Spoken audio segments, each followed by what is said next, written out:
3 ఆత్మీయ బలులు. ఈ యొక్క ఆధ్యాత్మికమైనటువంటి బలులు అంటే ఏంటి అసలే?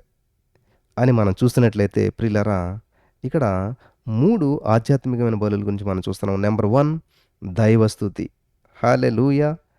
ఇక్కడ దేవుని వాక్యం సెలవిస్తూ ఉందంటే, ఒకనికొకడు కీర్తనలతోనూ, సంగీతములతోనూ, ఆత్మ సంబంధమైన పాటలతోనూ హెచ్చరించుచు మీ హృదయములలో ప్రభువును గూర్చి పాడుచు, కీర్తించుచు అని ఉంటది బైబిల్ గ్రంథంలో. అంటే ఇక్కడ మొట్టమొదట బలి ఏంటంటే దైవస్తుతి. హల్లెలూయా! దేవుని స్తుతించటమే. నువ్వు ప్రత్యేకమైన బలి ఏమీ లేదు. స్తుతియాగం చేయువాడు నన్ను ఘనపరుస్తున్నాడు, నన్ను మహింపరుస్తున్నాడు అంటున్నాడు దేవుడు. కాబట్టి ఈ రోజున మొట్టమొదటి స్థానం దేవునికిచ్చి, నువ్వు లేచిన వెంటనే స్తుతుల సింహాసనం దేవునికి వేసినట్లయితే, దైవస్తుతి చేసినట్లయితే, దేవుణ్ణి పాడుచు, కీర్తిస్తూ, మీ హృదయాల్లో ప్రభుని గురించి ఇలా చేసినట్లయితే అది దైవస్తుతి అనమాట. నెక్స్ట్ రెండో బలి ఏంటంటే కృతజ్ఞత. కృతజ్ఞత. మీరు బైబిల్ గ్రంథంలోంచి చూసినట్లయితే ప్రియులరా, బైబిల్ గ్రంథంలో దేవుని వాక్యం చాలా స్పష్టంగా మనకి రాయబడింది. ఎఫెసీ పత్రిక మనం చూసినట్లయితే 5వ అధ్యాయం 20వ వచనం మనం చదివినట్లయితే అక్కడ మన ప్రభువైన యేసుక్రీస్తు పేరట సమస్తమును గూర్చి తండ్రి అయిన దేవునికి ఎల్లప్పుడూ కృతజ్ఞతాస్తుతులు చెల్లించుడి. హల్లెలూయా! ఎల్లప్పుడూ కూడా. కాబట్టి ఇక్కడ ఆత్మీయమైనటువంటి బలి అంట కృతజ్ఞతాస్తుతులు చెప్పటం. Thank you Jesus, thank you చెప్పటం. ఒక ఆధ్యాత్మికమైనటువంటి బలి అంట. థ్యాంక్ యూ చెప్పడం. అందుకనే మనం ఏదో క్యాజువల్‌గా ఒకసారి థ్యాంక్ యూ చెప్పి వదిలేస్తాం కాబట్టే అది పెద్ద ఎఫెక్ట్ అవ్వట్లేదు. నువ్వు పదే, పదే, పదే, పదే, పదే, పదే, పదే చెప్తుంటే బలి అర్పిస్తూ ఉన్నావు. Hallelujah! Thank you Jesus, thank you Jesus అంటుంటే ఏంటంటే బలి అర్పిస్తూ ఉన్నావు. వండర్‌ఫుల్ కదా! ఈ సత్యం తెలీదు కాబట్టే మనకి థ్యాంక్ యూ జీసస్ అని సింపుల్‌గా వదిలేస్తాం.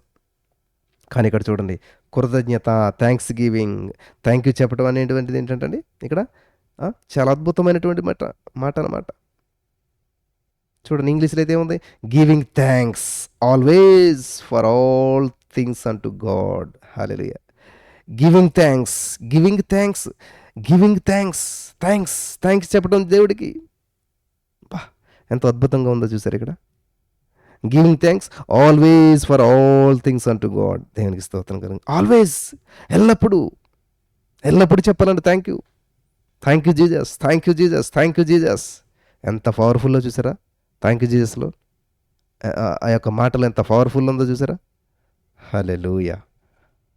మనకిది తెలీదు కాబట్టే పెద్దగా పట్టించుకోవట్లేదు మనం. ఆ సత్యం తెలిసిన రోజున, ఆ యొక్క అద్భుతమైనటువంటి కార్యం నువ్వు చూసిన రోజున కృతజ్ఞత. మన ప్రభువైన యేసుక్రీస్తు పేరట సమస్తమును గూర్చి తండ్రైన దేవునికి ఎల్లప్పుడూ కృతజ్ఞతాస్తుతులు చెల్లించాలంట. ఎల్లప్పుడూ కూడాను. కీర్తనల గ్రంథం 107వ అధ్యాయం, కీర్తనల గ్రంథం 107వ అధ్యాయం 22వ వచనం మనం చూసినట్లయితే అక్కడ వారు కృతజ్ఞతార్పణలు చెల్లించుదురు గాక, ఉత్సాహధ్వనితో ఆయన కార్యములను ప్రకటించుదురు గాక. కృతజ్ఞతార్పణలు అంటండి, కృతజ్ఞతాస్తుతులు చెల్లించటం. హల్లెలూయా! ఎల్లప్పుడూ కూడా కృతజ్ఞతార్పణలు చెల్లించాలంట. కీర్తన గ్రంథంలోనే 116వ అధ్యాయం మనం చూసినట్లయితే 116, 17లో చూసినట్లయితే నేను నీకు కృతజ్ఞతార్పణ నర్పించేదను, యెహోవా నామమున ప్రార్థన చేసేదను. చూసారా? ముందు అర్పణ, కృతజ్ఞతార్పణ, ముందు స్తుతి. హల్లెలూయా! Thank you. మనం పని అయ్యాక థ్యాంక్ యూ చెప్తాం కానీ ఇక్కడ చూడండి, ముందు నేను నీకు కృతజ్ఞతార్పణ అర్పించేదను, యెహోవా నామమున ప్రార్థన చేస్తాను. అదండి. పని అయ్యాక మనం థ్యాంక్ యూ చెప్తాం కానీ ఇక్కడ ముందు కృతజ్ఞతాస్తుతులు అంటాడు. దేవునికి స్తోత్రం. ముందు నీకు కృతజ్ఞత అర్పణ అర్పించేదను, కృతజ్ఞత అర్పణ అర్పించేదను. 116వ కీర్తన 17వ వచనం, 17వ వచనం మీరు చదవచ్చు. స్పష్టంగా ఉంది అక్కడ. Thanks giving, thanks giving. Hallelujah! ఎంత శక్తివంతమైనటువంటి విషయాలు బైబిల్ గ్రంథంలో ఉన్నాయో. ఇవి తెలియక, ఇవి పాటించకపోవటం వల్లే మనం ఎవరో నా కోసం ప్రార్థన చేస్తే అద్భుతం జరుగుతుంది, ఎవరో నా కోసం ఏదో చేస్తేనే కార్యం జరుగుతుంది అనే భ్రమలో జీవిస్తూ ఉన్నాం. కానీ ఏది పొందుకోలేకపోతున్నాం ఈ రోజున. ఏది అనుభవించలేకపోతున్నాం. నీకు కావలసిన నిధి అంతా కూడా, నీకు కావలసిన నిధి, సమృద్ధి, ఐశ్వర్యము, ఆరోగ్యము, ఆనందం అంతా కూడా బైబిల్ గ్రంథంలో వాక్య రూపంలో లిఖించబడ్డది. ఆ వాక్యాన్ని ధ్యానిస్తూ, ఆ వాక్యం సత్యంలో నువ్వు గ్రహించబడినట్లయితే, ఈ సత్యం మిమ్మల్ని స్వతంత్రులుగా చేస్తుంది. ప్రతి బంధకాల నుంచి విడిపిస్తుంది. Hallelujah. Holy spirit of God, thank you Jesus. Hallelujah. వింటున్నారా ప్రియులరా? చాలా జాగ్రత్తగా గమనించాలి. నేను నీ కృతజ్ఞతార్పణ అర్పించేదను. అప్పుడు ప్రార్థన చేస్తానంట. Thank you Jesus. ముందు థ్యాంక్ యూ అంట, ముందు థ్యాంక్ యూ అంట. కానీ మనకేంటి, అన్నీ అయిపోయాక థ్యాంక్ యూ, అన్నీ అయిపోయాక థ్యాంక్ యూ, అన్నీ జరిగిపోయాక థ్యాంక్ యూ, చివరిలో థ్యాంక్ యూ. కానీ ముందుగా కృతజ్ఞత అర్పించాలంట, ముందుగా థ్యాంక్ యూ చెప్పాలంట. Thank you Jesus, thank you Lord, thank you Jesus. ఎంత అద్భుతంగా ఉందండి.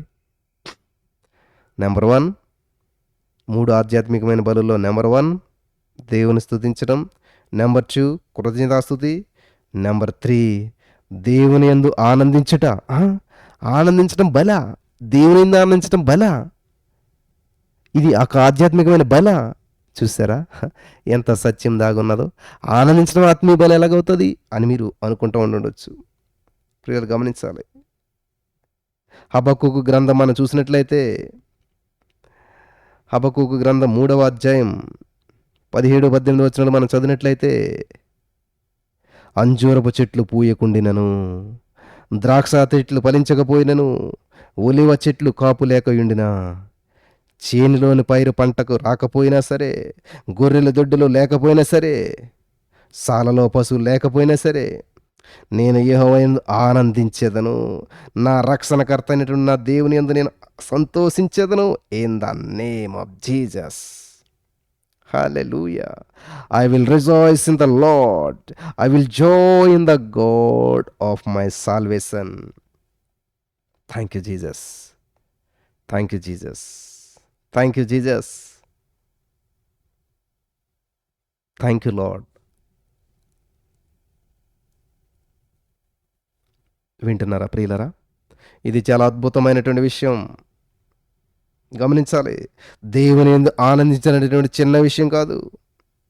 ఏమీ లేకపోయినా సరే, నేను యెహోవాని యందు ఆనందించేదను, నా రక్షణకర్త అయినటువంటి నా దేవుని యందు నేను సంతోషించేదను అంటున్నాడు హబక్కూకు.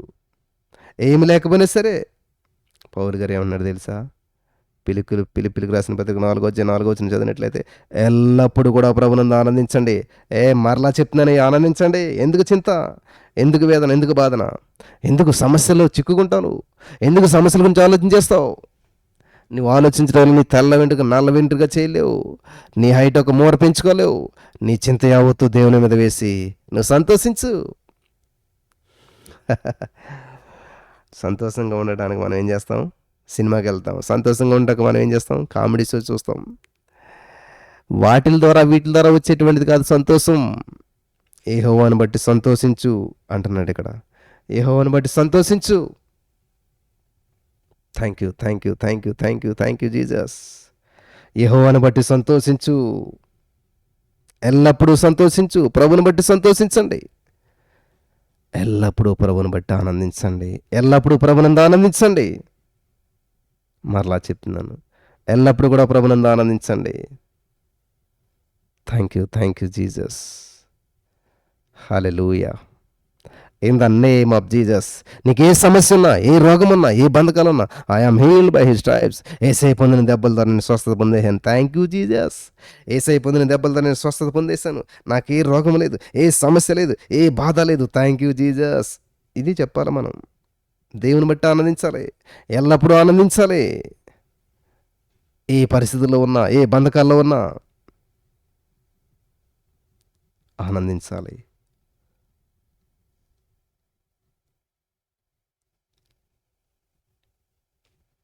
యేసుక్రీస్తు ప్రభువారు లేకుండా ఏమీ దేవునికి అంగీకారం కానేరదు. ఆనందం ఇది ప్రియులరా. యేసుక్రీస్తు ప్రభువారు లేనిదే ఆత్మ సంబంధమైనటువంటి